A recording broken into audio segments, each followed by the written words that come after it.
Hipoglucemia.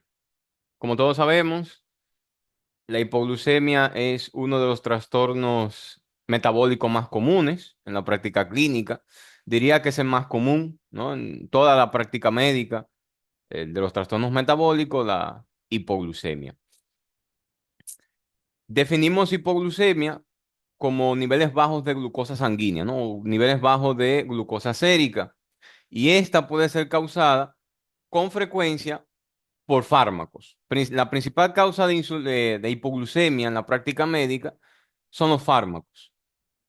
Y entre ellos tenemos la insulina como parte del tratamiento de los pacientes diabéticos y los fármacos secretagogos, ¿no? Los que estimulan la liberación de insulina por las células beta pancreáticas. Son de las causas más comunes de hipoglucemia en la práctica médica. Hay otros tipos de fármacos o productos químicos que también están asociados a la aparición de hipoglucemia, entre ellos el alcohol. Vamos a ver más adelante que la hipoglucemia inducida por el alcohol tiene una particularidad y por eso hay que tomarlo en cuenta. Hay otras causas de hipoglucemia aparte del uso de fármacos, como la insulina u otros fármacos secretagogos, como las sulfanilureas o la miglitidinas, ¿no? Hay otras causas de hipoglucemia. Entre ellas están la insuficiencia crítica de órgano, es un trastorno metabólico que aparece frecuentemente en pacientes con condiciones críticas médicas.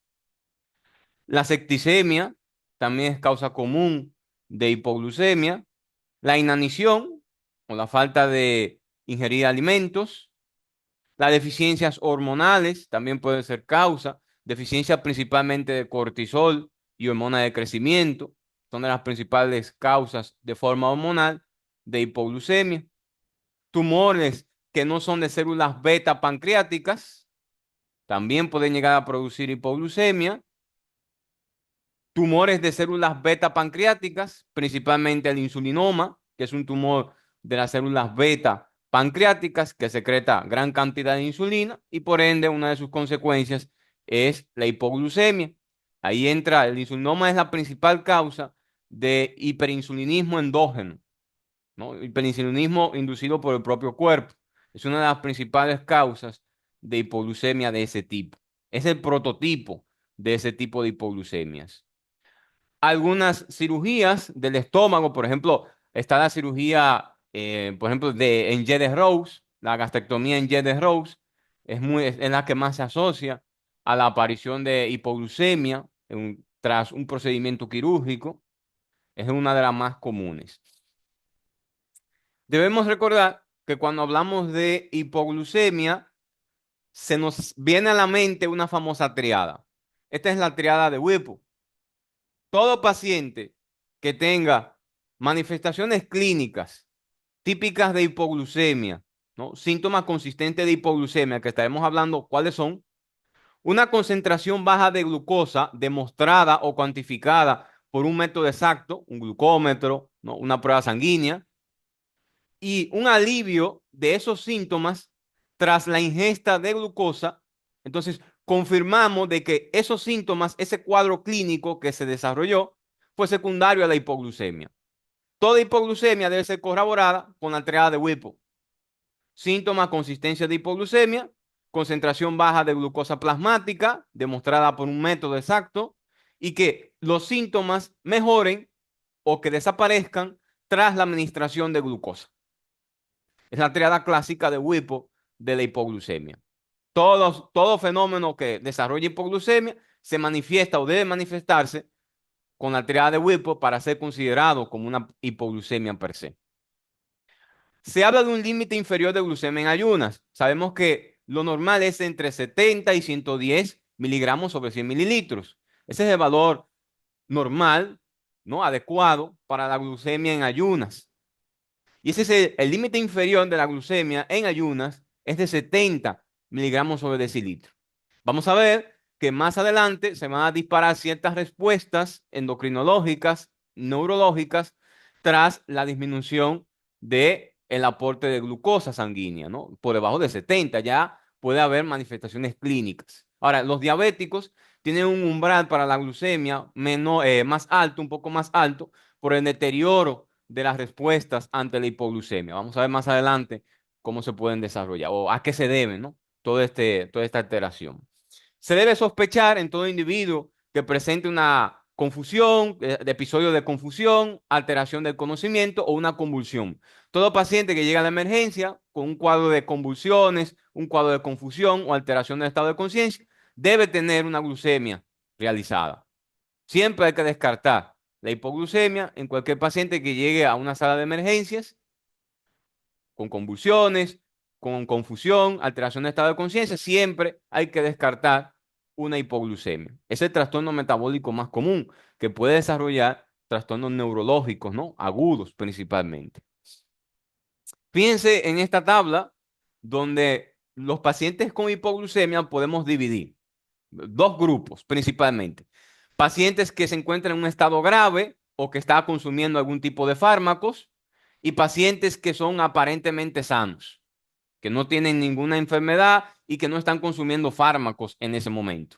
Entre estas causas del primer grupo tenemos los fármacos, la insulina, algún secretagogo, ¿no? Ahí están las sulfonilureas y las miglitidinas, que son los secretagogos utilizados para el tratamiento de la diabetes, el consumo de alcohol. Otro grupo de pacientes también, aquellos que tienen enfermedades graves, una insuficiencia hepática, una alteración de la función renal, una insuficiencia cardiovascular, septicemia y la inanición. También deficiencias hormonales, principalmente de cortisol y hormona de crecimiento. Aunque no son hormonas que jueguen un papel, vamos a decir, es principal en el mecanismo de la hipoglucemia, su deficiencia combinada con otros factores después de desarrollar hipoglucemia puede desarrollar. Pertenecen a una respuesta muy avanzada de la hipoglucemia. Vamos a ver más adelante que cuando se desarrolla hipoglucemia, se dispara cierto tipo de respuestas, entre las cuales está la síntesis el aumento de la síntesis de cortisol y de hormona de crecimiento. Pero son de las últimas respuestas. No tienen como vamos a decir, una importancia muy grande, ¿no? Ante un paciente que tiene una hipoglucemia. Está también la tumores de células no beta, ¿verdad? Un paciente con un tumor de venquimatoso, de páncreas, un tumor de intestino, de pulmón, cerebral, un hepatocarcinoma, ¿no? Que desarrolla un estado grave, también puede ser una causa de hipoglucemia. La deficiencia de adrenalina, en cuanto a la deficiencia hormonal, por sí sola no desarrolla hipoglucemia, por sí sola. Ahora, si se le agrega a ese paciente cualquier otro trastorno, por ejemplo, un paciente diabético, un paciente que tenga otra enfermedad de base, sí puede ese paciente desarrollar hipoglucemia. Pero por sí sola, la deficiencia de adrenalina es muy rara que provoque hipoglucemia. En sujetos aparentemente sanos, que no tengan ninguna otra condición, el hiperinsulinismo endógeno, principalmente. El insulinoma a descartar. Está también la nesidioblastosis, es un trastorno raro que se debe a una hiperplasia e hipertrofia de las células beta pancreáticas, que también pueden estos pacientes desarrollar hipoglucemia por una secreción elevada de dicha hormona, de la insulina. También encontramos la hipoglucemia autoinmunitaria insulínica, conocida como síndrome de Hirata. Es un trastorno raro en donde ciertos anticuerpos se fijan a la insulina y pueden llegar a provocar hipoglucemia, principalmente postpandrial. Paciente cuando termina de comer, la mayoría sabemos que un estímulo para la secreción de insulina es la ingesta de carbohidratos, ¿no? Cuando el paciente come carbohidratos, se secreta insulina, se fijan anticuerpos y cuando el paciente deja ya de alimentarse, pasa el periodo ya preprandial, paciente, esos anticuerpos empiezan a disociarse de la insulina y como queda insulina disponible, pero la glucosa ya tiende a normalizarse en el periodo postpandrial, entonces el paciente puede desarrollar una hipoglucemia como un trastorno autoinmune, como parte de un trastorno autoinmune, ¿no? Se llama hipoglucemia postpandrial autoinmunitaria o síndrome de Hirata. Se puede ver anticuerpos contra la insulina, que se fijan a la insulina, o anticuerpos que estimulan el receptor para la liberación de insulina. También el consumo de algún secretagogo con fines dolosos, con fines de forma accidental, puede ser también que el paciente desarrolle hipoglucemia. También hay trastornos metabólicos hereditarios que afectan la gluconeogénesis, que afectan la oxidación de ácidos grasos. Y el ejercicio, en algunas condiciones también, estos pacientes pueden desarrollar hipoglucemia.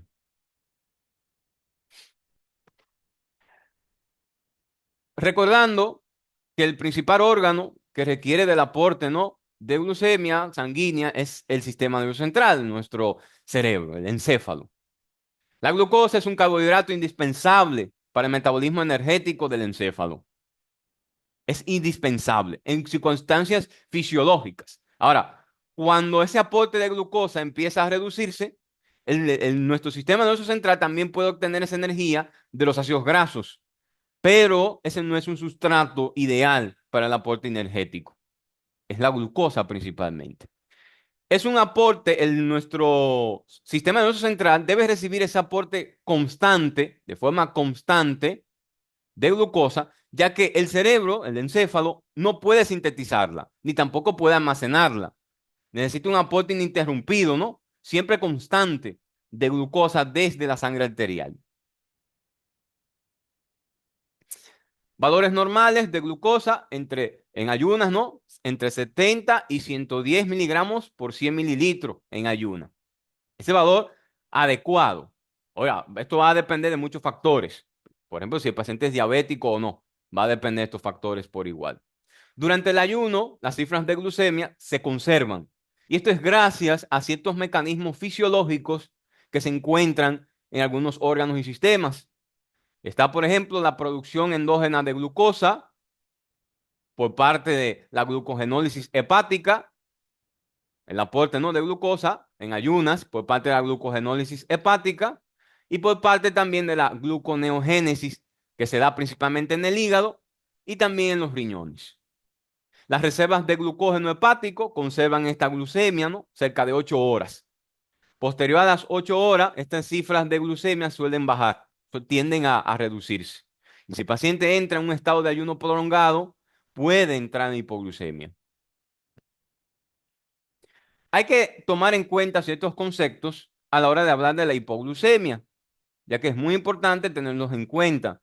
Glucólisis es la degradación de glucosa, que puede ser anaerobia o aerobia. Es la degradación de glucosa hasta piruvato. Glucogenólisis es la degradación de glucógeno para obtener glucosa. Glucogenogénesis o glucogénesis es la síntesis de glucógeno a partir de glucosa. Y la gluconeogénesis es la síntesis de glucosa a partir de componentes no glúcidos, es decir, diferentes a los hidratos de carbono, como por ejemplo lactato, ácidos grasos, proteínas o inclusive piruvato, ¿no? Componentes que no son hidratos de carbono para sintetizar glucosa. Cuando estamos en un periodo de ayuno prolongado, un periodo de ayuno, los que mantienen la glucosa dentro de valores normales o adecuados son la glucogenólisis y la gluconeogénesis. Estos son los dos mecanismos principales para mantener la glucosa sanguínea dentro de valores o parámetros adecuados. La glucogenólisis y la gluconeogénesis. Para la gluconeogénesis se necesitan de ciertos mecanismos, de ciertas, vamos a decir, condiciones para que se desarrolle un estado de gluconeogénesis ideal. Necesitamos unas concentraciones bajas de insulina. Recuerden que la insulina tiene el mecanismo contrario a otras hormonas que estaremos hablando más adelante. Y la insulina reduce la gluconeogénesis, ¿ok? Reduce la gluconeogénesis o inhibe la gluconeogénesis. Entonces necesitamos concentraciones bajas de insulina, presencia de hormonas antiinsulínicas, es decir, hormonas que aumenten la gluconeogénesis, como el glucagón, la adrenalina, el cortisol o la hormona de crecimiento. Inclusive ciertas hormonas ahí, ciertos péptidos, también tienden a aumentar la cantidad de glucosa sanguínea. Tiene que haber un aporte coordinado también de los precursores desde el músculo y el tejido adiposo, dos órganos esenciales para el aporte también de sustratos gluconeogénicos. son esenciales también el músculo y el tejido adiposo. Estos órganos, estos tejidos, ¿no? Aportan ácido láctico, ácido pirúvico, alanina y glutamina. Todo esto es para el aporte de la gluconeogénesis, ¿no? Obtener glucosa a partir de estos sustratos. Los triglicéridos del tejido adiposo forman ácidos grasos, glicerol, que también sirven como sustratos para vías gluconeogénicas. También son importantes aportes, sustratos, ¿no? Para la vía, para estas vías que aportan una glucosa y mantener esa glucosa, valga la redundancia, en condiciones ideales. ¿Qué pasa cuando un paciente llega a hipoglucemia o presenta un estado de hipoglucemia? Se activan mecanismos o respuestas ante ese estado hipoglucémico. El primero de ellos, el primer mecanismo de defensa contra la hipoglucemia, contra ese estado, es una disminución de los niveles de insulina. Es el primer mecanismo de defensa, el primer Ok. ataque, para decir así, ante la hipoglucemia. Es lo primero que debemos tomar en cuenta. A recordar, conforme disminuyen las cifras de glucemia dentro de esos límites fisiológicos, mientras van reduciéndose, esos límites, esas glucemias, ¿no? Entonces se disparan ciertos tipos de respuestas. El principal, se reduce la secreción de insulina. Por parte de las células beta del páncreas, que son las células encargadas de la secreción de insulina, ¿no? Células beta de los islotes de Langerhans a nivel pancreático, de páncreas endocrino, reducen la secreción de insulina. Este es el primer mecanismo de defensa ante una hipoglucemia, la reducción de los niveles de insulina. Luego, al reducir los niveles de insulina, aumenta la glucogenólisis y la gluconeogénesis. Glucogenólisis, obtener glucosa a partir del glucógeno, y la gluconeogénesis, convertir glucosa a partir de sustratos que no pertenezcan, no glúcidos, no pertenecientes a hidratos de carbono. Cuando reduzco los niveles de insulina, entonces disparo estas respuestas que me tratan o intentan de llevar la glucosa a un valor adecuado. Disminuye también la utilización de glucosa en los tejidos periféricos, porque necesito más glucosa a nivel periférico, a nivel sanguíneo, ¿no? Entonces disminuye la glucosa, la utilización de glucosa, la captación de glucosa por los tejidos periféricos. Todo esto se da gracias a la reducción de los niveles de insulina. La reducción de los niveles de insulina, que es una hormona anabólica, induce también la lipólisis y la proteólisis. Es decir, del músculo y del tejido adiposo se activan estas respuestas. La lipólisis es de los triglicéridos del tejido adiposo, obtener ácidos grasos principalmente, no hay glicerol. De la proteólisis de los músculos, entonces, de esas proteínas se obtienen aminoácidos, principalmente alanina y la glutamina. La alanina es el principal aminoácido de la gluconeogénesis. Para obtener glucosa, el principal aminoácido es la alanina. Y el músculo aporta esos aminoácidos por el proceso de proteólisis, gracias a la reducción de los niveles de insulina.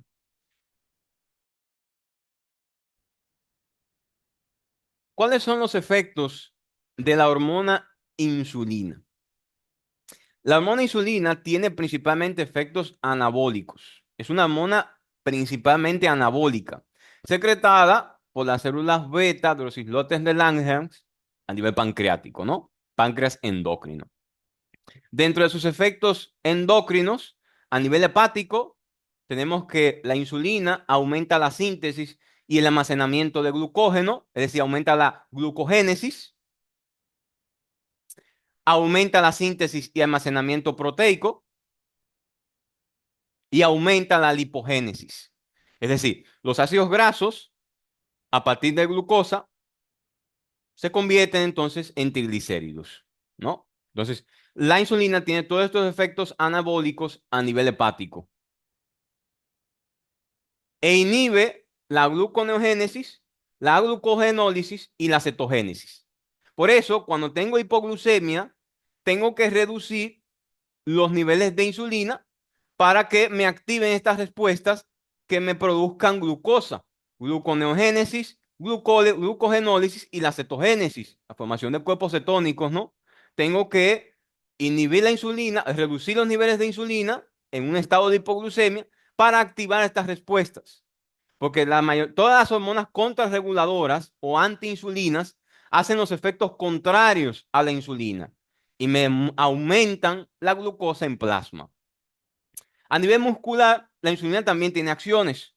Todas las acciones, tanto a nivel hepático, muscular como en el tejido adiposo, son anabólicas. En el músculo aumenta la captación de glucosa, aumenta la síntesis de glucógeno, la glucogénesis, aumenta la glicólisis y aumenta la captación de aminoácidos y la síntesis proteica. Inhibe la glucogenólisis y la proteólisis. Si yo reduzco los niveles de insulina, entonces aumento la glucogenólisis y la proteólisis a nivel muscular, ¿no? Y además que bloqueo la captación de glucosa por parte del músculo y así permito un aporte circulatorio, ¿no?, mayor de glucosa. A nivel de los adipocitos, el tejido adiposo promueve el depósito de triglicéridos, inhibe la lipólisis. Si yo reduzco los niveles de insulina, aumento la lipólisis y disminuyo el depósito de triglicéridos, ¿no? Aumento la lipólisis, de los triglicéridos tengo ácidos grasos y glicerol, que son sustratos gluconeogénicos. Cuando reduzco los niveles de insulina, tengo que disparar otras respuestas para mantener o lograr alcanzar niveles glucémicos adecuados. Para esto, entonces, entran en juego las hormonas contrarreguladoras de la insulina, también conocidas como hormonas antiinsulina. Entre ellas tenemos el glucagón, que se produce en las células alfas del páncreas, la epinefrina o adrenalina, que se produce a nivel de la médula suprarrenal, el cortisol, que se produce en la corteza suprarrenal, y la hormona del crecimiento, que se produce a nivel hipofisario. Siempre es bueno recordar las hormonas antiinsulínicas: glucagón, epinefrina o adrenalina, cortisol y hormona de crecimiento. En ese orden se van disparando las respuestas ante una hipoglucemia. Recordad que el primer mecanismo de defensa era la reducción de los niveles de insulina, la reducción de la producción de insulina, ¿no?, que disparaba todas esas respuestas catabólicas que la insulina bloqueaba, ¿no?, o inhibía. Ahora, todas estas hormonas que ustedes ven en pantalla, glucagón, epinefrina, adrenalina, cortisol y hormona de crecimiento, tienen efectos catabólicos. Hacen todo lo contrario a lo que hace la insulina. Aumentan la gluconeogénesis, aumenta la glucólisis, aumenta la lipólisis y aumenta la proteólisis.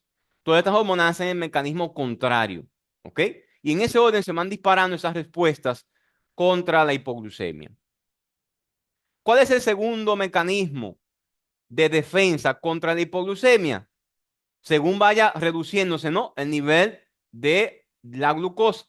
Si reduce el nivel de glucosa, primero se dispara la primera respuesta de defensa, reducción de los niveles de insulina. Pero si sigue reduciéndose aún más los niveles de glucosa, se tiene que activar otro segundo mecanismo. Y aquí se entran en juego las hormonas contrarreguladoras. En el segundo mecanismo, principalmente juega un papel la síntesis o la liberación de glucagón por las células alfa del páncreas. Hace todos los efectos contrarios a la insulina. Estimula la glucogenólisis y la gluconeogénesis, tanto hepática como renal, ¿no? La gluconeogénesis, principalmente. Luego, si sigue reduciéndose los niveles de glucosa, se dispara un tercer mecanismo por las médulas suprarrenales. En las glándulas suprarrenales, en la región medular, por las células cromafines, se libera una hormona, la adrenalina o epinefrina. Esta hormona también es catabólica y hace los efectos contrarios a la insulina. Estimula la gluconeogénesis y estimula la glucogenólisis. Todo esto para mantener un aporte de glucosa adecuado, ¿no? Este es el tercer mecanismo de defensa. Ahora, no pudo regular el tercer mecanismo. Bueno, se tiene que disparar otro mecanismo y es la síntesis de otras hormonas, el estímulo, la liberación de otras hormonas. Pero antes de, ¿qué también hace la epinefrina y el glucagón? También estimulan la lipólisis y esto genera la producción de glicerol y ácidos grasos, ¿no? Son sustratos gluconeogénicos y obtenemos glucosa a partir de estos sustratos. Si la hipoglucemia se prolonga continúa y se prolongan por más de 4 horas, se dispara un cuarto mecanismo. Se libera a través de la corteza adrenal y de la hipófisis anterior, se libera el cortisol y la hormona de crecimiento respectivamente, que también apoyan, ¿no?, la producción de glucosa. Son hormonas también catabólicas y apoyan la producción de glucosa. Sin embargo, el cortisol y la hormona de crecimiento no tienen ninguna participación en la defensa de una hipoglucemia aguda. Es decir, antes de esas 4 horas, el cortisol y la hormona de crecimiento no juegan ningún papel antes de esas 4 horas. Ahora, si se hace prolongada esa hipoglucemia por más de 4 horas, entonces ahí se disparan estos mecanismos de defensa. Esto es tratando de llevar la glucosa a valores adecuados, ¿no? Aportar a nuestro sistema nervioso central un nivel de glucosa adecuado. Conforme disminuyen todavía más, imagínense, todavía sigue disminuyendo más los niveles de glucosa, se tienen que disparar otras respuestas. Estas respuestas pueden activarse antes de las 4 horas o posterior a las 4 horas. Se pueden activar, depende mucho del estado físico del paciente.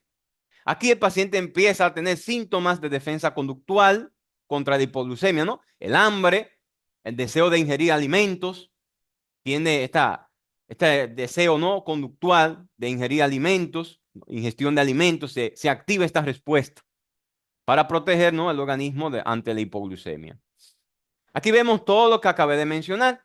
Cuando el paciente tiene una hipoglucemia, el primer mecanismo que se dispara es la reducción de los niveles de insulina. No, reducción de los niveles de insulina. Al reducir los niveles de insulina, el hígado, los riñones, el músculo, el tejido adiposo van a empezar, ¿no?, a realizar gluconeogénesis, glucogenólisis, todo esto para aportar, llegar a un nivel, ¿no?, de glucosa adecuado. Si se prolonga más la hipoglucemia, tenemos un segundo mecanismo de defensa y es el aumento de la síntesis de glucagón por las células alfa pancreáticas, ¿no? El glucagón tiene los efectos contrarios a la insulina. Si la insulina aumentaba la síntesis de proteína, el glucagón entonces disminuye la síntesis de proteína, ¿no? Todos los efectos contrarios, esto es para mantener la glucosa elevada o llegar, ¿no?, a tener niveles glucémicos adecuados. Si se prolonga aún más la hipoglucemia, tenemos un tercer mecanismo de defensa y es a nivel adrenal. Por la médula adrenal, entonces se liberan catecolaminas como la epinefrina, también conocida como adrenalina, y ejerce todos los efectos contrarios a la insulina. Si se prolonga aún más la hipoglucemia, tenemos un cuarto mecanismo de defensa. Se da a nivel hipofisario y a nivel de la corteza adrenal, con la liberación de cortisol a nivel de la corteza adrenal y de hormona de crecimiento a nivel hipofisario. Entonces, esto también son hormonas que hacen el efecto contrario a la insulina y todo esto para mantener un adecuado aporte, ¿no?, de glucemia a los órganos, principalmente al sistema nervioso central, que es el que necesita de forma primordial la glucosa. De acuerdo a los valores glucémicos, un umbral glucémico, estas respuestas pueden dispararse. Esto va a variar. Esto es en sujetos no diabéticos, en sujetos normales no diabéticos, ¿no? Sujetos que no tienen una patología conocida no diabética. Cuando la glucemia tiende a bajar entre los 80 y 85 miligramos sobre 100 mililitros, se dispara la disminución de la insulina, ¿no? El primer mecanismo de respuesta. Cuando la glucemia tiende a bajar aún más, por debajo de 70 hasta 65 miligramos sobre decilitro, se dispara el segundo mecanismo de defensa, la liberación de glucagón, ¿no? Si tiende a bajar aún más, se dispara el tercer mecanismo de defensa. Inclusive cuando se mantiene entre 65 y 70, pero el paciente no ha recuperado, ¿no?, se dispara el tercer mecanismo de defensa, que es la síntesis de adrenalina. Se mantiene, se prolonga la hipoglucemia, síntesis de cortisol y de hormona de crecimiento. Persiste aún más, pero tiende a bajar más los niveles glucémicos por debajo de 50, 55. Aparecen los síntomas característicos de la hipoglucemia, principalmente los síntomas de tipo adrenérgicos, le llaman también autonómicos, y los síntomas neuroglucopénicos. Aquí empiezan a dispararse todos estos síntomas típicos de la hipoglucemia. Por debajo de 55 miligramos sobre decilitro, ya el paciente empieza a tener manifestaciones clínicas floridas, empieza a tener ya cambios de la conducta, ¿no? Síntomas clásicos de hipoglucemia. Ya el paciente aquí desarrolla el estado hipoglucémico ya típico que observamos en la mayoría de pacientes ya. ¿Cuáles son esas manifestaciones clínicas que desarrolla un paciente que presenta una hipoglucemia? Podemos dividirlo en dos grupos. Estos síntomas de hipoglucemia los podemos dividir en dos grupos. Síntomas neuroglucopénicos, estos se desarrollan secundario al aporte bajo de glucosa al sistema nervioso central, ¿no? Estos son los síntomas que se desarrollan cuando en nuestro cerebro, nuestro encéfalo, tiene bajo aporte de glucosa. Entre ellos tenemos cambios de la conducta, confusión, fatiga, convulsiones, pérdida de conocimiento. Y si no se trata ese paciente y perdura esa hipoglucemia, puede llegar a tener coma y la muerte. Otros síntomas que también se engloban dentro del cuadro de hipoglucemia son los síntomas neurógenos, también conocidos como síntomas autonómicos o del sistema autónomo. Estos se dividen en dos a su vez. Estos son los adrenérgicos y los colinérgicos. Los de tipo adrenérgico y los de tipo colinérgico. Estos síntomas son consecuencia de la percepción de los cambios fisiológicos que se han generado por una descarga de la médula adrenal. La médula adrenal, en respuesta a la hipoglucemia, sabemos que produce adrenalina. Y también, a nivel del sistema nervioso central, se produce acetilcolina. Todo esto son también secundarios a la descarga simpático suprarrenal y a un estímulo del sistema colinérgico a nivel del sistema nervioso central. Entre ellos tenemos los adrenérgicos, que incluye palpitaciones, temblores y la ansiedad. De tipo colinérgico, ese sudor frío característico, pegajoso, ¿no? La diaforesis, que se ve en la hipoglucemia, la sensación de hambre y las parestesias. ¿Ok? Dentro de los síntomas neuroglucopénicos, también podemos tener los mareos. También pueden entrar dentro de los síntomas neuroglucopénicos. Cuando estudiamos a un paciente con hipoglucemia, esta la podemos dividir en dos grandes grupos. La hipoglucemia que se da en diabéticos y la hipoglucemia que se da en pacientes no diabéticos. La podemos dividir a la hipoglucemia en esos dos grandes grupos. La podemos dividir.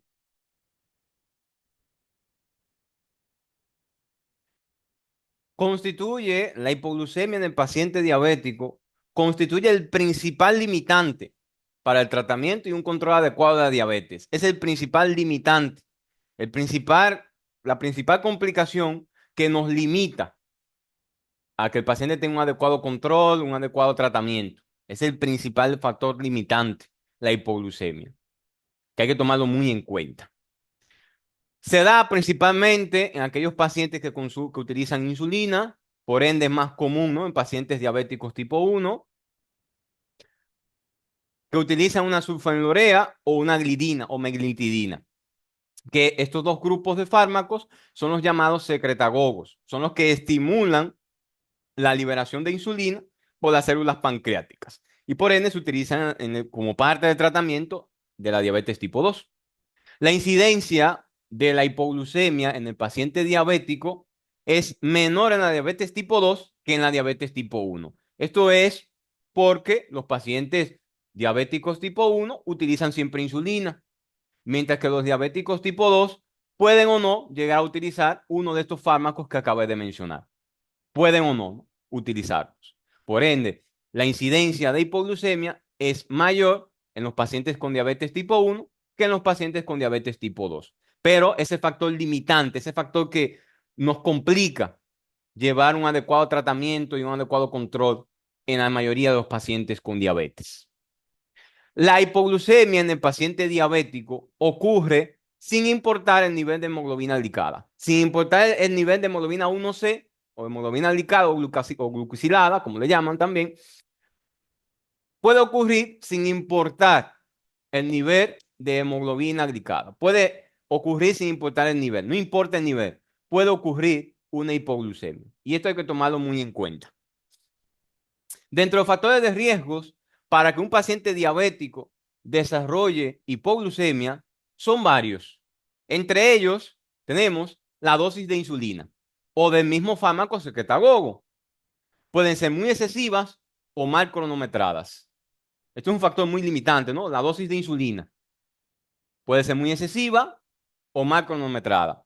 Se la coloca, ¿no? En una hora, se la coloca, vamos a decir, un tipo de insulina de acción rápida, ¿no? Mal cronometrada.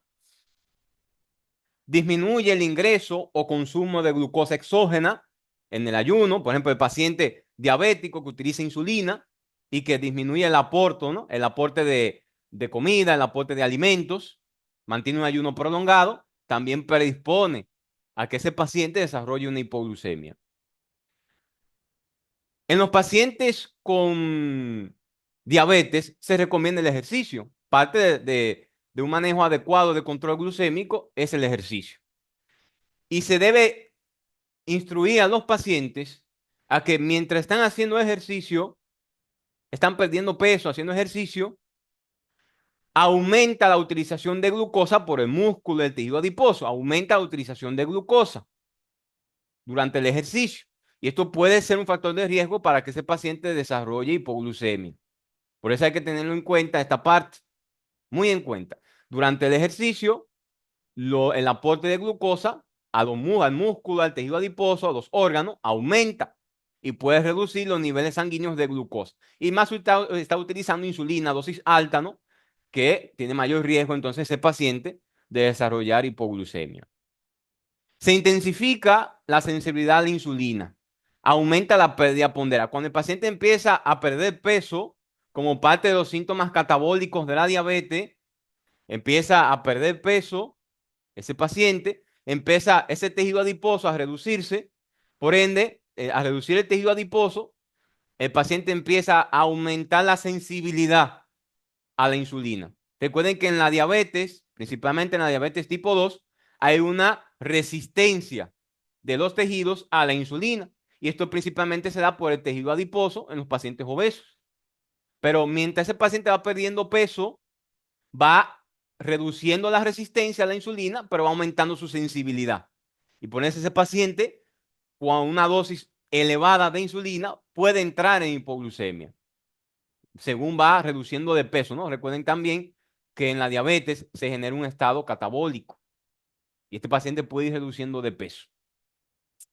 Disminuye la producción endógena de glucosa en un paciente, por ejemplo, que esté utilizando insulina, que sea diabético y que consuma alcohol. En esta condición, donde disminuye la producción endógena de glucosa, también el paciente diabético puede llegar a presentar hipoglucemia. Y es más común la hipoglucemia en aquellos pacientes que toman alcohol y son diabéticos. Es mayor el riesgo de hipoglucemia. Y recordando que en la diabetes hay daño renal, ¿no? En la diabetes, una diabetes prolongada, mal controlada, hay daño renal. Y el daño renal reduce la eliminación de la insulina. La insulina es una hormona que se elimina a nivel renal. Y si hay daño renal, entonces aumenta el riesgo de hipoglucemia porque la insulina se mantiene aún más en circulación. Entonces, todas estas condiciones favorecen que un paciente diabético desarrolle hipoglucemia. Son factores de riesgo, ¿no? Condiciones o factores de riesgo que me llevan al paciente a que desarrolle una hipoglucemia. El paciente diabético tendrá alteraciones de los mecanismos que lo protegen ante una hipoglucemia. Entre ellos está la deficiencia de la contrarregulación de la glucosa. Las concentraciones de insulina no disminuyen conforme lo hacen los de la glucosa. Como el paciente tiene resistencia de la insulina en los tejidos, la insulina queda circulando. Mientras va reduciendo los niveles de glucosa en una hipoglucemia que desarrolla el paciente, los niveles de insulina no reducen. Y esto perpetúa aún más la hipoglucemia. Esto es un mecanismo que se ve alterado, ¿no? La primera defensa de la hipoglucemia se puede perder en el paciente con diabetes. Se pierde porque hay una resistencia de los tejidos a la insulina se mantiene elevada.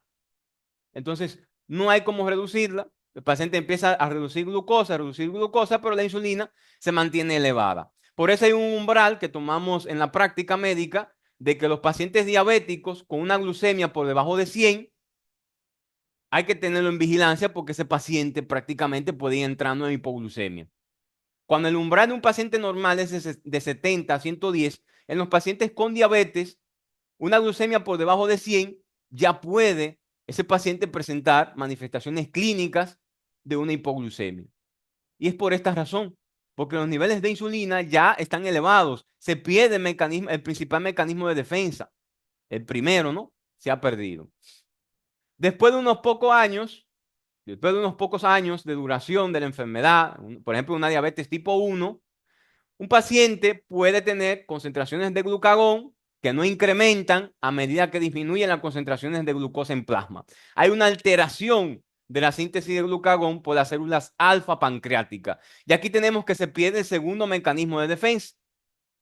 Y aquí se ha perdido el segundo mecanismo de defensa.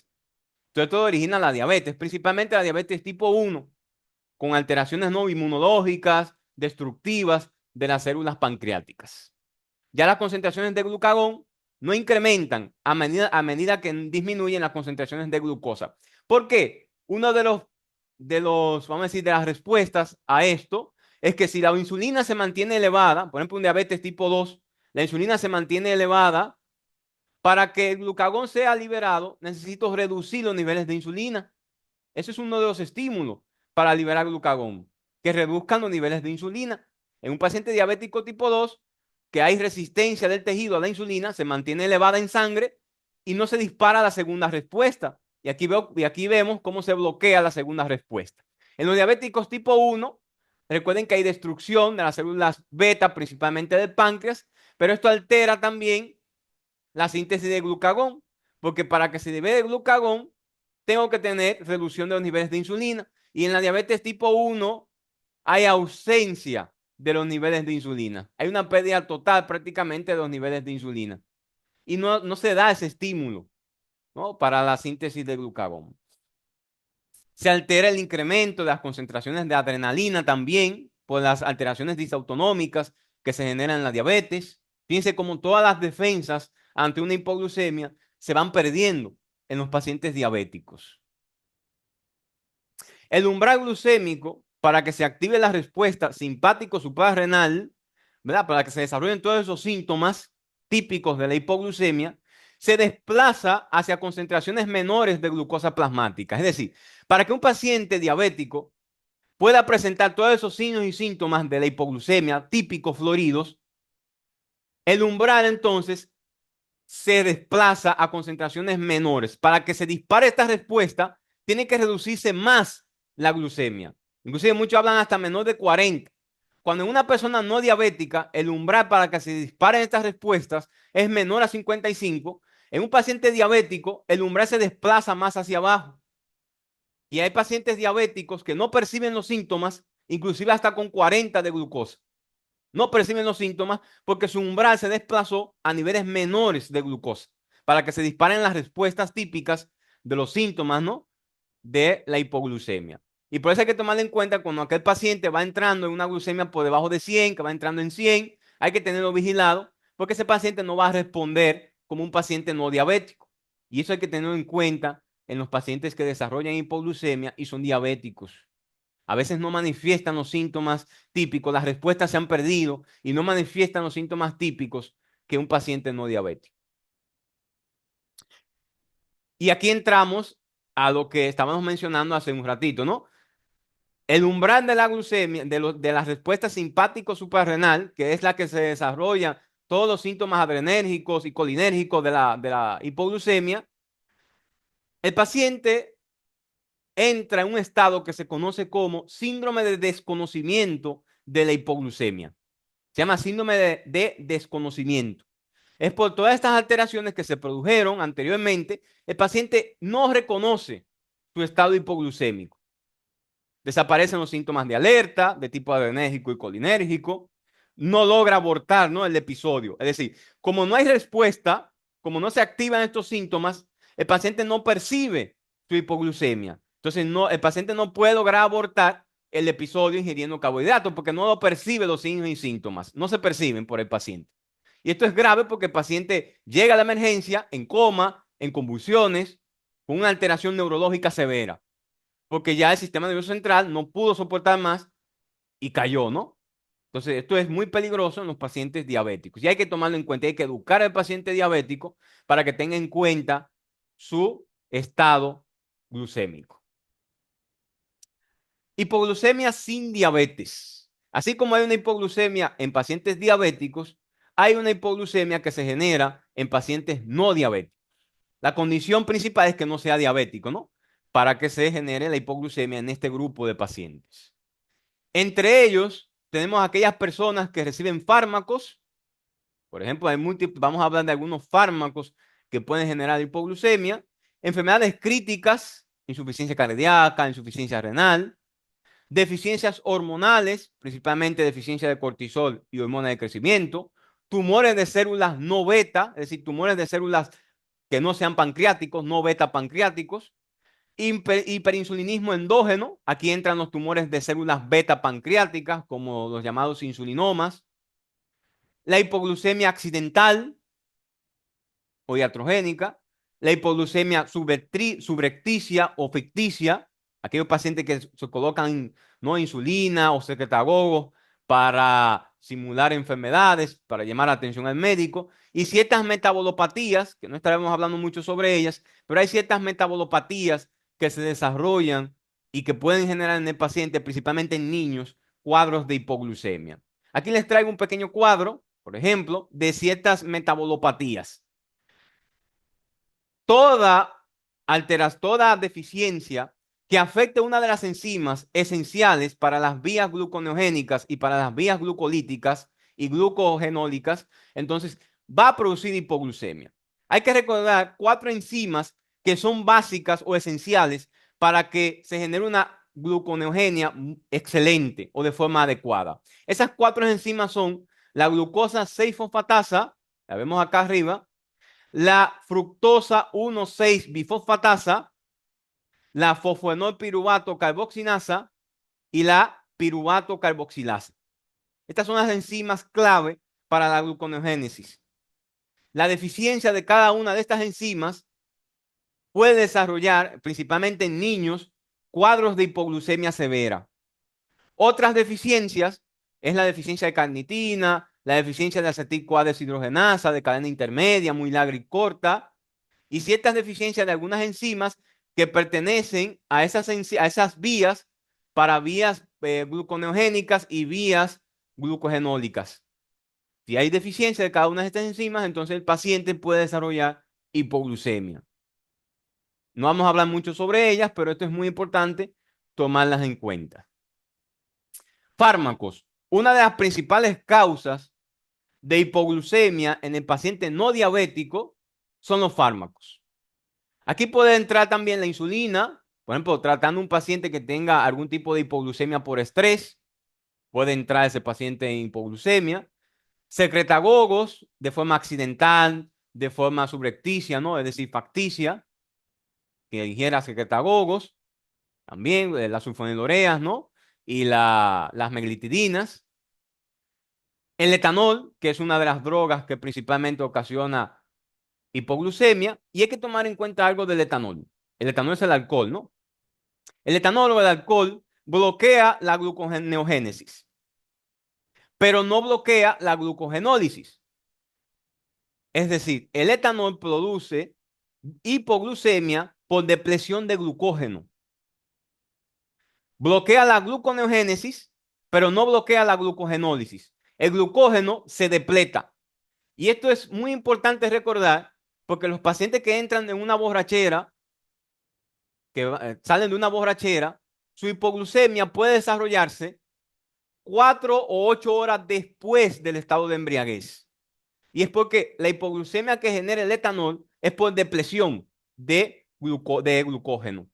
Aumenta la glucogenólisis, todo ese glucógeno se depleta y después no vamos a obtener glucosa de dónde, de ningún lado. Entonces, depleta todo ese glucógeno y entra el paciente en hipoglucemia. Es decir, es muy importante tomarlo en cuenta porque a la hora de tratar una hipoglucemia por intoxicación por etanol, vamos a ver que el fármaco, el glucagón de forma sintética, no es muy favorable en estos pacientes, porque uno de los principales efectos del glucagón es estimular la glucogenólisis. Pero si el paciente llega con una hipoglucemia por etanol, que ya depletó todo ese glucógeno, entonces el glucagón no tiene un efecto ya muy útil en ese caso, ¿no?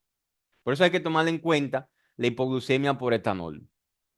Otros fármacos que producen hipoglucemia o que pueden llegar a producir hipoglucemia están los inhibidores de la enzima convertidora de angiotensina, muy utilizados para el tratamiento de la hipertensión, lisinopril, captopril, ramipril, etcétera. Antagonistas de receptores de angiotensina 2, los ARA, ahí está por ejemplo los sartán, vasartán, candesartán, irbesartán. Beta bloqueadores como el propranolol, el labetalol, atenolol, pindolol. Salicilatos, la quinina, que es un antipalúdico. La quinina produce hipoglucemia porque es un secretagogo. Estimula las células beta pancreáticas para producir insulina. Y es una de las causas de hipoglucemia en el paludismo. El tratamiento con quinina o derivado de la quinina. El haloperidol, la pentamidina, que es un antiprotozoario. El haloperidol, que es un antipsicótico, ¿no? Típico, perdón. La disopiramida, un antiarrítmico de la clase 1A, también puede llegar a provocar hipoglucemia porque estimula también las células beta pancreáticas. Actúa como secretagogo, también hay que tomarlo en cuenta. De los antibióticos, los que más provocan alteraciones glucémicas son las quinolonas. La que principalmente provoca hipoglucemia es la levofloxacina. La indometacina, que es un antiinflamatorio no esteroideo, y la metadona también pueden llegar a provocar hipoglucemia. Y aquí tenemos una imagen. Utilizo a la quinolona levofloxacina para explicar esta imagen. Recuerden, un pequeño resumen, ¿no? Con la secreción de insulina. Para que se produzca la liberación de insulina, debo tener ATP. Y debo tener ATP para cerrar un canal en la célula beta pancreática. Un canal conocido como canal de potasio ATP dependiente. Y ese canal se cierra gracias a la cantidad de ATP que proviene de vías glucolíticas. Viene de la glucólisis, ¿no? A partir de las vías glucolíticas se produce ATP y esa cantidad de ATP, entonces, estimula el canal de potasio dependiente de ATP y lo cierra. Al cerrar este canal, depolariza la célula y permite la apertura de los canales de calcio. La apertura de los canales de calcio activa ciertas vías enzimáticas y hace que la insulina que está almacenada en gránulos se libere a la circulación. ¿Qué hace la quinolona? La quinolona se fija el canal de potasio ATP dependiente y lo cierra. Entonces depolariza la célula y ahí viene la liberación de insulina. Es el mecanismo de acción de los secretagogos. Los secretagogos, por ciertos receptores que se encuentran en este canal, cierran el canal y despolarizan la célula. La mayoría de estos fármacos que pudimos ver a continuación, aquí, ¿no? De este lado, que pudimos ver anteriormente, perdón, como la quinina, estimulan, o las quinolonas, estimulan este canal y actúan como secretagogo. ¿Ok? Este efecto en la levofloxacina no es muy frecuente, aunque sí está asociada a trastornos disglucémicos. Puede ser tanto hiperglucemia como hipoglucemia. Es la que más se asocia, pero no es una complicación muy frecuente de ellos. Pero de los antibióticos, los más relacionados con trastornos de la glucosa disglucémicos son las quinolonas. Con hipoglucemia, principalmente la levofloxacina. Luego le sigue la gatifloxacina. Las enfermedades graves o críticas también son causas de hipoglucemia.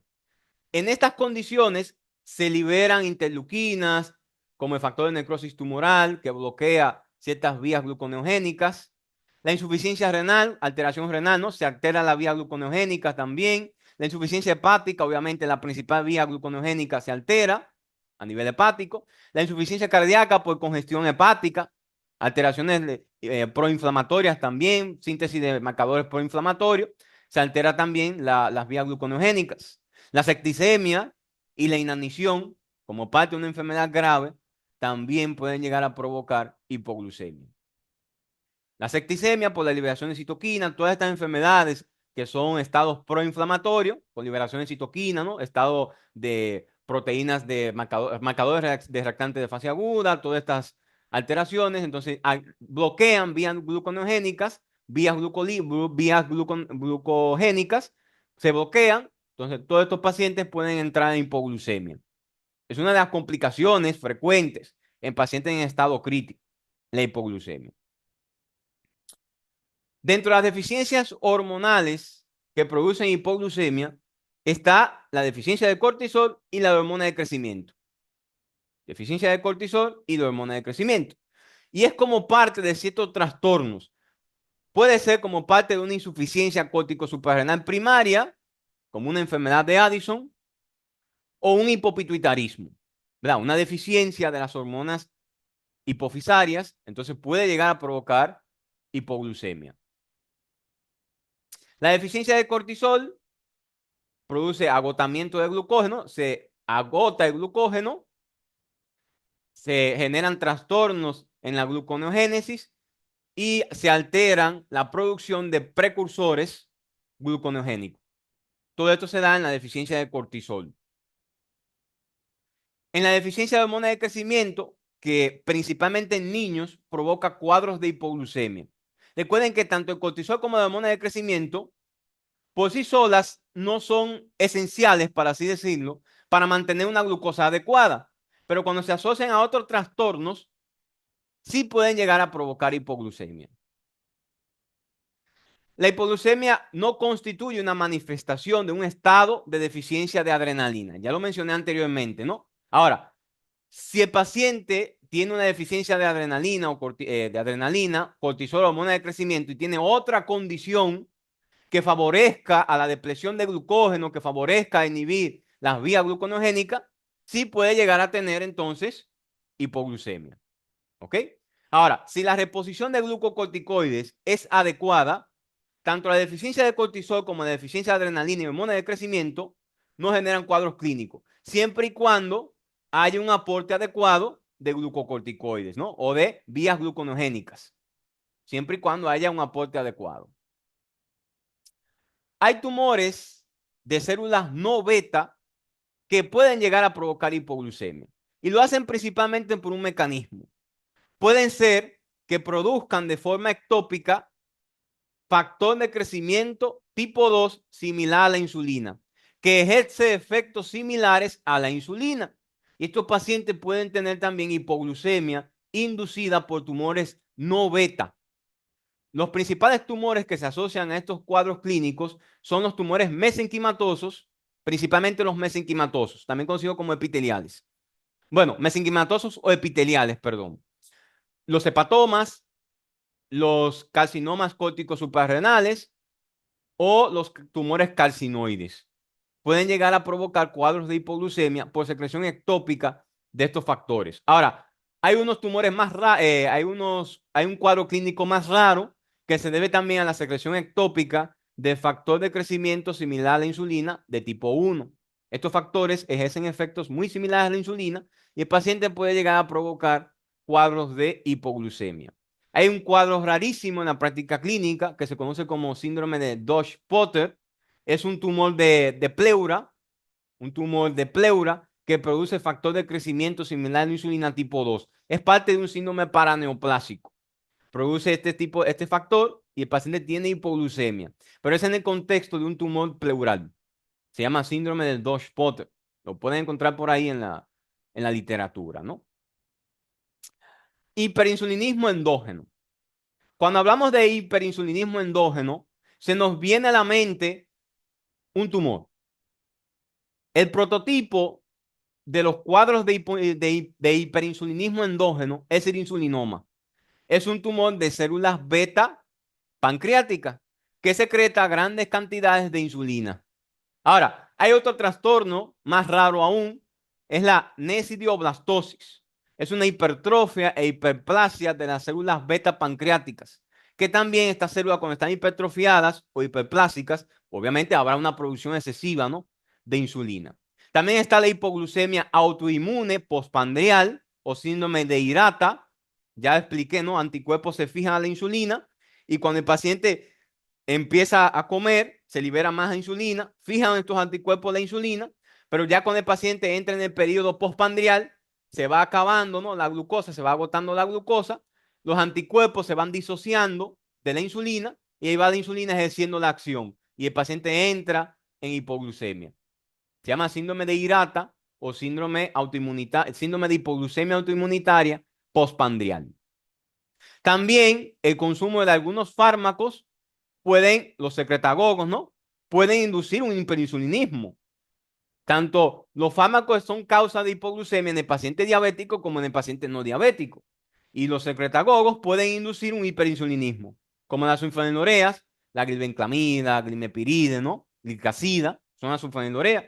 Y pueden inducir un hiperinsulinismo, porque estimulan la liberación de insulina. Y la secreción de insulina ectópica por algunos tumores es rarísima.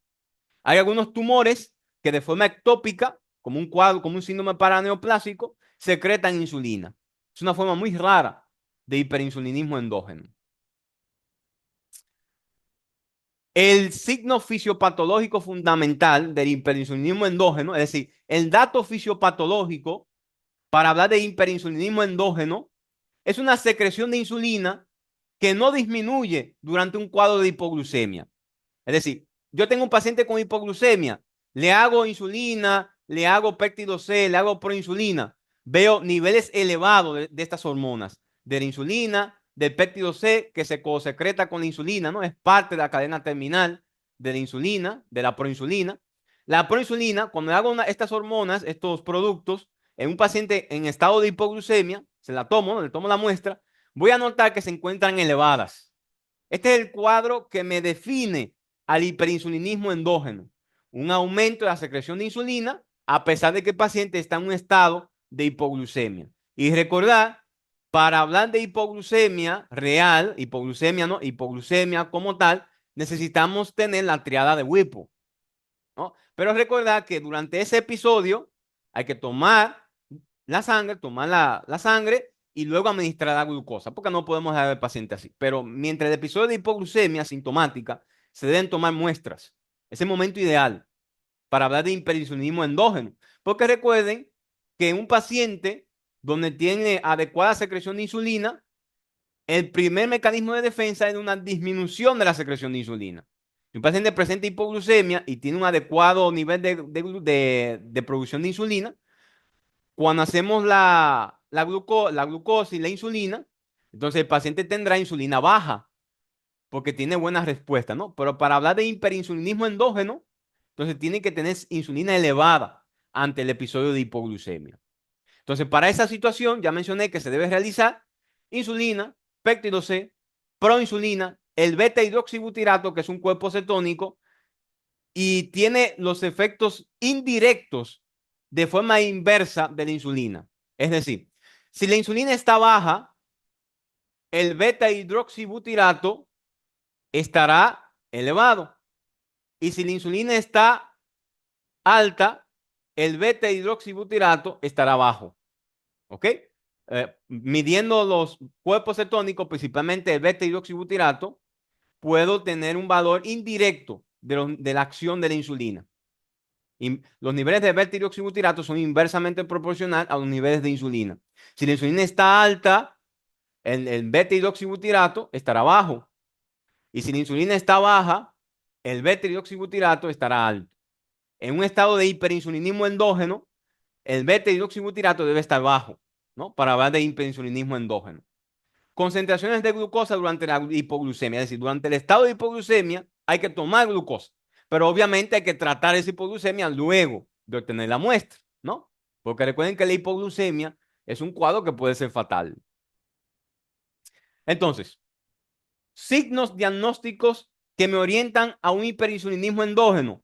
Insulina plasmática mayor o igual a 3 microgramos por mililitro, o lo que es mayor o igual a 18 picomoles por litro. Para hablar de hiperinsulinismo endógeno, ¿no? En el episodio de hipoglucemia, todo esto con una glucemia menor a 55. Péptido C mayor o igual a 0,6 nanogramos sobre mililitros, o lo que es igual, mayor o igual a 0,2 nanomoles por litro. Y la proinsulina mayor o igual a 5,0 picomoles por litro.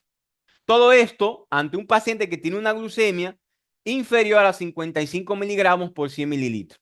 Obviamente con síntomas, ¿no? La llamada triada de WIP y con síntomas de hipoglucemia.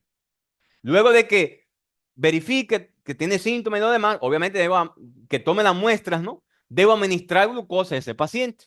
Recuerden que la hipoglucemia es una emergencia médica.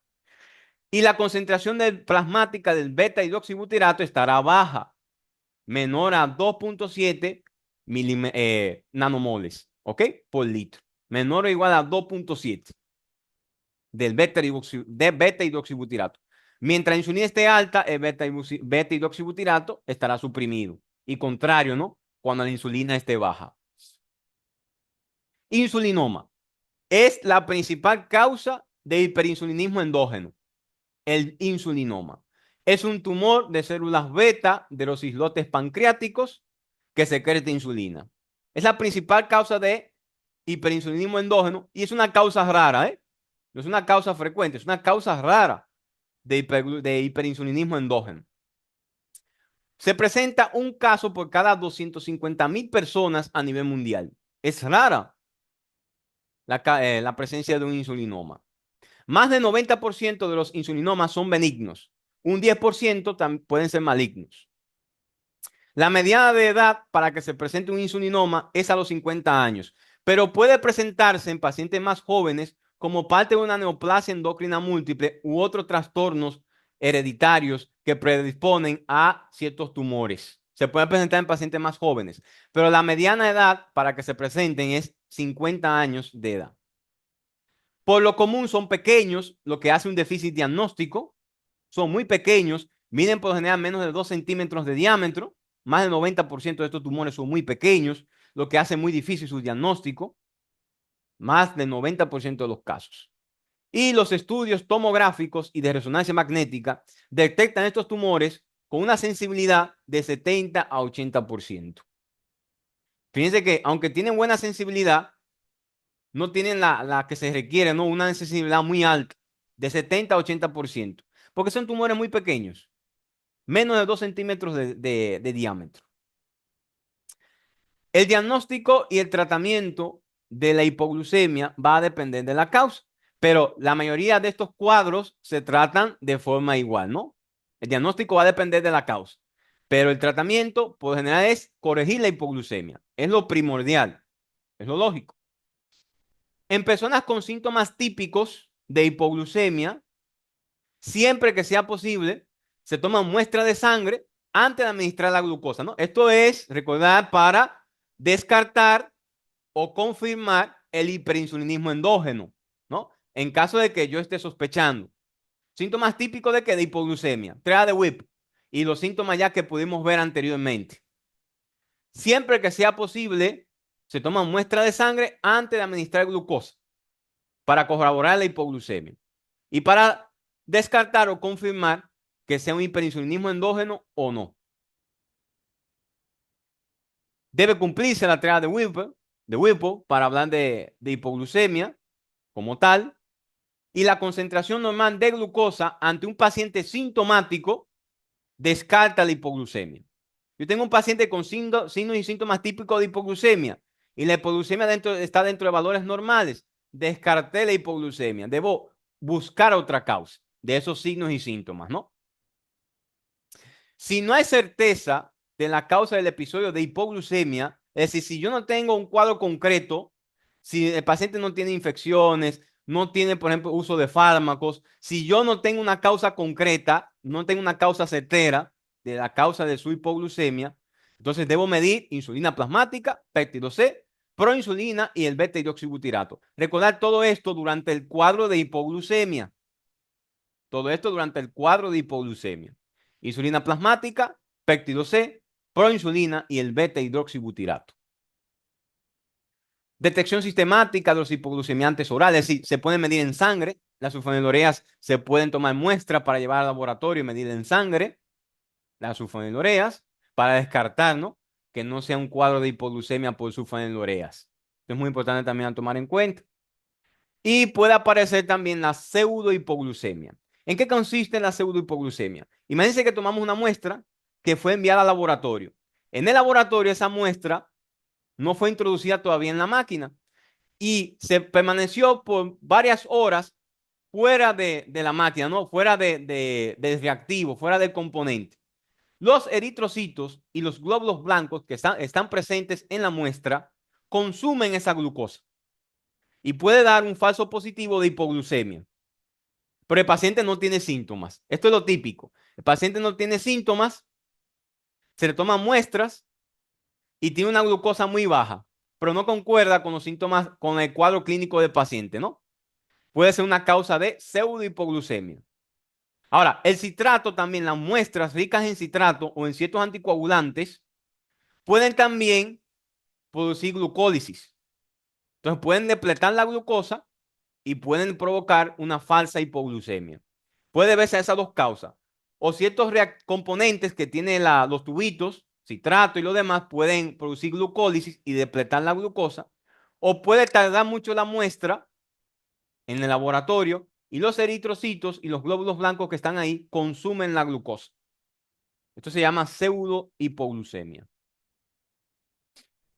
El tratamiento de la hipoglucemia es urgente. Si el paciente no tiene, ¿verdad? Está consciente, puede y desea tratamiento por vía oral, lo ideal es administrar tabletas de glucosa o soluciones que contengan glucosa o dar caramelos o alimentos ricos en glucosa, ¿no? O ricos en carbohidratos. Y para esto, una dosis razonable es de 15 a 20 gramos de glucosa.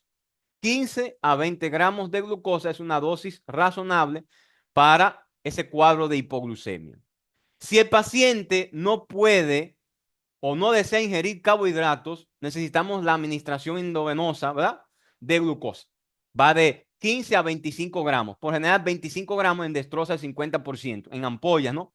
De destroza al 50%, que contienen aproximadamente de 20 a 25 gramos de glucosa. Luego, se seguirá ese paciente por venoclisis, ¿no? Por una vía periférica con una solución destrozada o glucosada para mantener un aporte ideal de glucosa, a menos de que ese paciente no sea diabético, ¿no? Pero se puede mantener ese paciente vigilando sus niveles glucémicos y corrigiendo la glucemia posteriormente. Para el tratamiento de la hipoglucemia en el paciente que está consciente, ¿no? El paciente que puede ingerir por vía oral, utilizamos la regla del 15. 15 gramos de glucosa, esperamos 15 minutos y tomamos la glucosa. Si a los 15 minutos ese paciente no resolvió el cuadro o la glucosa se mantiene baja, debemos administrar 15 gramos más. Se llama regla del 15, ¿no? 15 gramos de glucosa, esperar 15 minutos y en 15 minutos, en esos 15 minutos, si no resolvió el cuadro o no aumentó los niveles de glucosa, necesitamos administrar o dar a ingerir 15 gramos más de destroza. Hay una tabla que hace referencia a cuáles, vamos a decir, cuáles alimentos en ese momento aportan 15 gramos de glucosa. Medio vaso de refresco o jugo o zumo de naranja, por ejemplo, o medio vaso de refresco. Aportan 15 gramos de glucosa. Una cucharada de miel aporta 15 gramos de glucosa. 15 stickers o los famosos, ¿no? Los famosos caramelos que se mastican, 15 stickers. 6 gomitas, 6 galletitas María, 7 piezas de Winnie, 4 tabletas de glucosa en caso de que el paciente la obtenga, ¿no? O la tenga, y 10 panditas, 10 gomitas, ¿no? De animalito. Entonces, todo esto aporta 15 gramos de glucosa. Pues ya cuando estamos, ¿no? En un ambiente donde no podemos administrar tabletas de glucosa, entonces todo esto, en esa cantidad, aporta 15 gramos de glucosa, ¿no? Al paciente. Si no es práctica la administración endovenosa, si todavía por alguna condición, por ciertas contraindicaciones o no puede ser posible la vía intravenosa, podemos utilizar glucagón, que viene sintético también, glucagón, administrado por vía subcutánea o intramuscular. Y se administra en dosis de 1 miligramo en los adultos. Ahora, siempre recordar, el glucagón aumenta la glucogenólisis. Su principal efecto es aumentar o estimular la glucogenólisis. Por esa razón, el glucagón no es útil o no es eficaz en el tratamiento de la hipoglucemia inducida por el alcohol. Ya mencioné que el alcohol depleta glucógeno, es decir, aumenta la glucogenólisis, inhibe la gluconeogénesis, pero aumenta la glucogenólisis. Entonces, al depletar todo el glucógeno, el glucagón no tendrá efecto ya, ¿no? Porque no tiene ya, no va a tener glucosa ya de glucógeno que fue depletado. Por eso no es eficaz el glucagón en el tratamiento de la hipoglucemia por el alcohol.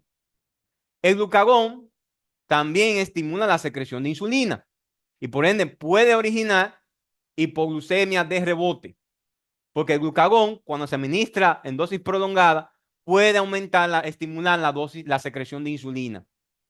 Puede aumentar la secreción de insulina. Por eso es menos útil en la diabetes tipo 2, porque recordar que en la diabetes tipo 2 todavía hay producción de insulina, ¿no? El glucagón se utiliza mucho en la hipoglucemia, es más útil en la hipoglucemia en diabéticos tipo 1, porque sabemos que en la diabetes tipo 1 no hay insulina disponible, ¿no? Y como el glucagón puede estimular la síntesis de insulina, la secreción, perdón, de insulina, entonces puede originar hipoglucemia de rebote en los pacientes con diabetes tipo 2. Otros fármacos que son utilizados, recordad que no lo mencioné, pero recordad que el tratamiento de elección del insulinoma es la cirugía. Pero en caso en que no pueda identificarse el insulinoma o que no sea factible la cirugía en el paciente, tenemos otros fármacos que también actúan, vamos a decir, aumentando la glucosa, ¿no? También actúan de esa manera o inhibiendo la cantidad de insulina. También actúan de esa manera. Son útiles en aquellos pacientes que son refractarios al tratamiento también con glucagón. El octeótrido, que es un fármaco análogo a la somatostatina. La somatostatina es una hormona que inhibe la secreción de insulina por las células beta del páncreas. Se puede utilizar para suprimir la hipoglucemia inducida por sulfonilurea, ¿no? Como la sulfonilurea estimula la secreción de insulina, al utilizar somatostatina bloquea entonces esa secreción. En el insulinoma también es el fármaco de primera elección, el octeótrido, y se utiliza mucho de acción prolongada. Los glucocorticoides son fármacos que aumentan la gluconeogénesis, hepática principalmente. Han sido utilizados en casos de autoinmunidad, en la hipoglucemia autoinmune, son el fármaco de elección para bloquear la liberación de estos anticuerpos, ¿no? La síntesis de estos anticuerpos, para disminuir la cantidad de estos anticuerpos, o también son útiles también en la deficiencia de cortisol. Son los fármacos de elección cuando hay algún riesgo de autoinmunidad o deficiencia de cortisol. O cuando el paciente es resistente, ¿no? El paciente tiene una hipoglucemia muy resistente a tratamientos de primera línea como la glucosa y lo demás. El diaxocido es un fármaco que anteriormente fue utilizado como vasodilatador. Era utilizado en pacientes con hipertensión. Pero como provocaba diabetes, provocaba hiperglucemia, se dejó de utilizar. Y ahora se ha utilizado para aquellos pacientes que tienen hipoglucemia con hiperinsulinismo. En aquellos pacientes que tienen hiperinsulinismo endógeno con hipoglucemia, es un fármaco muy utilizado. Porque este fármaco inhibe la secreción de insulina. Este fármaco actúa sobre el canal de potasio ATP dependiente, evita que se cierre, entonces la célula no se depolariza, la célula beta pancreática no se depolariza, entonces no se da la secreción de insulina. Por eso inhibe la secreción de insulina. Puede combinarse este fármaco con el everolimus, que es un inhibidor de la mTOR. En el insulinoma, cuando no está disponible el octeótrido, se utiliza mucho el diaxocido. ¿Ok? Y es un fármaco muy utilizado también en otras condiciones de hiperinsulinismo endógeno. Muy utilizado. Y aquí lo vemos. El diaxocido lo que hace es mantiene este canal abierto. El canal ATP, potasio, ATP dependiente, lo mantiene abierto. Y al mantener el canal abierto, evita que la célula se despolarice. Si no hay despolarización de las células beta, no se da la apertura de los canales de calcio. Y por ende no se da la ruptura de las vesículas que contienen la insulina. Entonces se bloquea la secreción de insulina.